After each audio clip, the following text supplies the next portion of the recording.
Right.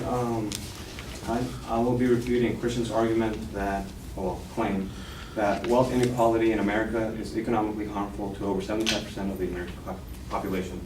Refuting this with my counterclaim that wealth inequality is benign to the American population, as it does not establish a finite amount of wealth.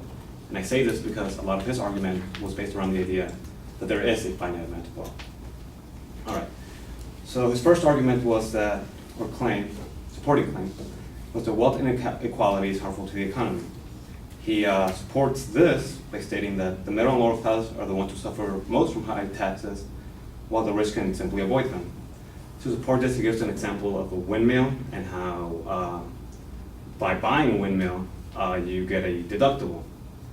I counter this by saying that, well, a deductible isn't tax evasion. It's a way for the government to stimulate people to donate to, or well, contribute to a specific cause.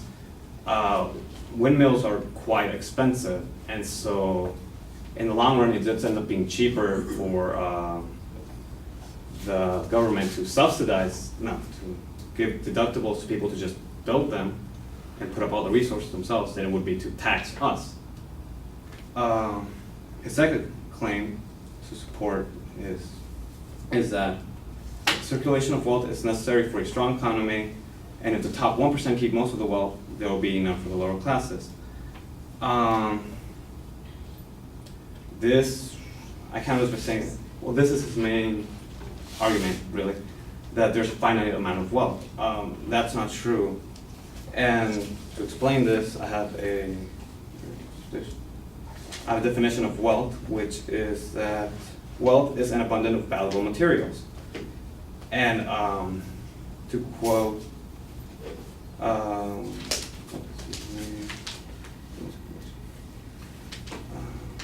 Mike Moffat, a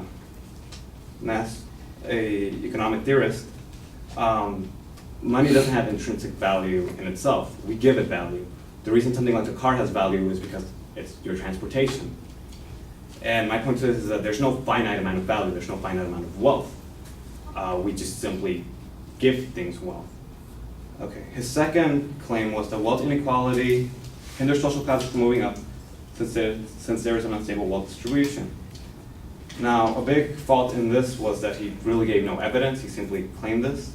His first supporting claim for this was that a growing middle class is beneficial to the country because it defines the strength of an average American through average income per capita.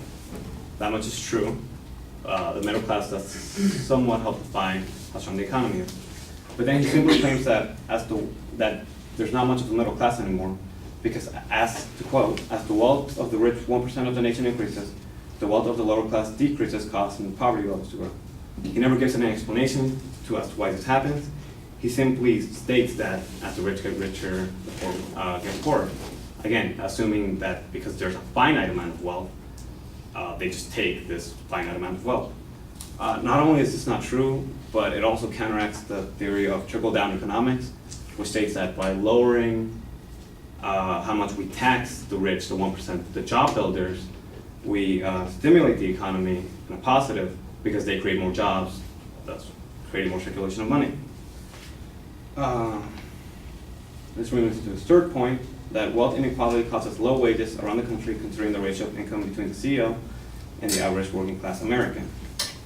Now, this claim is to explain just how big the wealth gap, well, the gap between like how much a CEO makes and how much your average worker makes.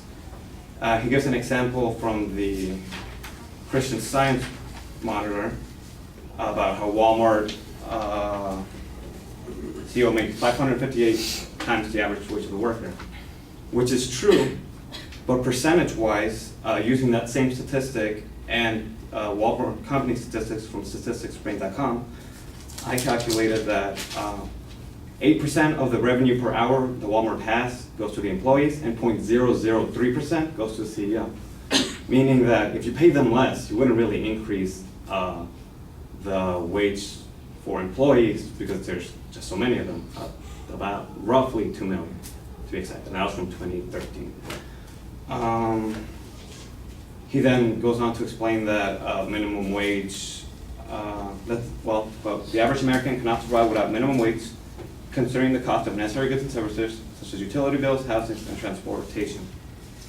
He then explains how minimum wage makes it like hard to afford anything, and you just barely have enough. But that's the point of minimum wage. Minimum wage is defined as an attempt to protect employees from exploitation, allowing them to afford the basic necessities of life. And what this means is that, yeah, minimum wage barely gets you enough to get by, but it's not supposed to get you any more. So, I mean, is there a big gap between like the living style of you and the CEO of the company you work for? Yeah, but there's going to be. And yeah, in conclusion, there's no finite amount of wealth. Oh, I'm sorry. Another part of this is that he also used a study from Lawrence Mitchell to state how in the 1920s and 30s, CEOs only made 20 to 30 times more than the workers.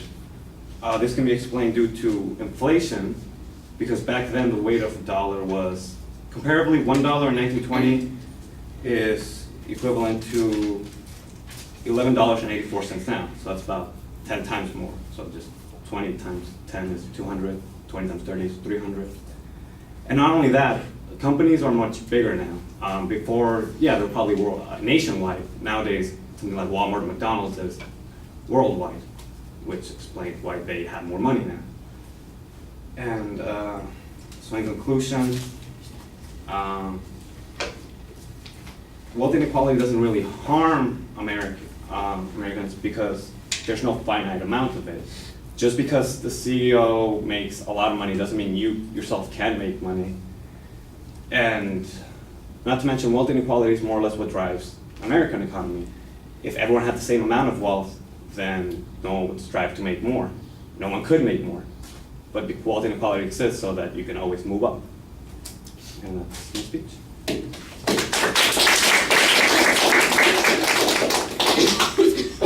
you.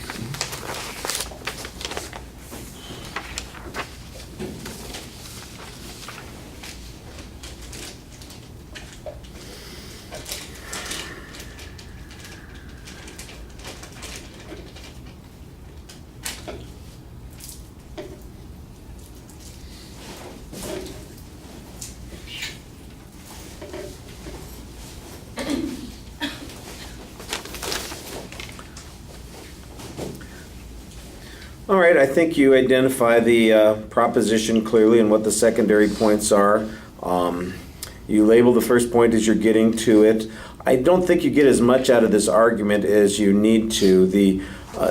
You ultimately are saying, look, the tax breaks that are provided to people who are in wealthy categories are designed not to separate people from their money and increase the divide, but to subsidize things that the country needs, whether it is like you mentioned the example of windmills, and so we give people a tax break in order to encourage the building of those windmills that have benefits to everybody else. I don't know that I'd use the term trickle-down economics later on, because that's kind of a derisive term for the economic theory, but here's a good example of that economic theory, that there's a benefit from providing a tax break to people so that they are willing to invest in something that's going to have a benefit to everybody. So that's a pretty good example. I do think that you're missing an opportunity to demonstrate, for instance, that the wealthy don't avoid contributing to the government. They're not, it makes it sound like they don't pay any taxes at all, and I think there's good data that suggests that they actually pay most of the taxes, so I think you're missing an opportunity there. The circulation of wealth issue, I think, is a good point. You've got this idea and theory that you're explaining, and you talk about how money is based on value and there's no finite amount of value. I kind of like that idea. I think you could use a practical illustration. You do kind of at the end suggest, the fact that the CEO of some company makes a whole bunch of money doesn't prevent you from making more money. And the explanation of that theory is pretty good. I do think that you need some data to back that up. The second point, where you challenge the lack of data from the advocate, I think that that's the place where you need to make some stronger arguments also. What kind of information did the advocate provide? They seem to be relying on the the proverb, the rich get rich and the poor get poorer, and that's the only reasoning that's going on this particular point. And this is when you introduce the idea of trickle-down economics. The truth of the matter is that wealth generates wealth, and that what's the old saying? All boats rise with a rising tide. And so the question is, if we are benefiting the economy by creating more investment, creating more jobs, doesn't that produce the beneficial effect that you want? I mean, I think that's one of those political arguments that people make that there's data on, and I think you could support that a little bit more strongly.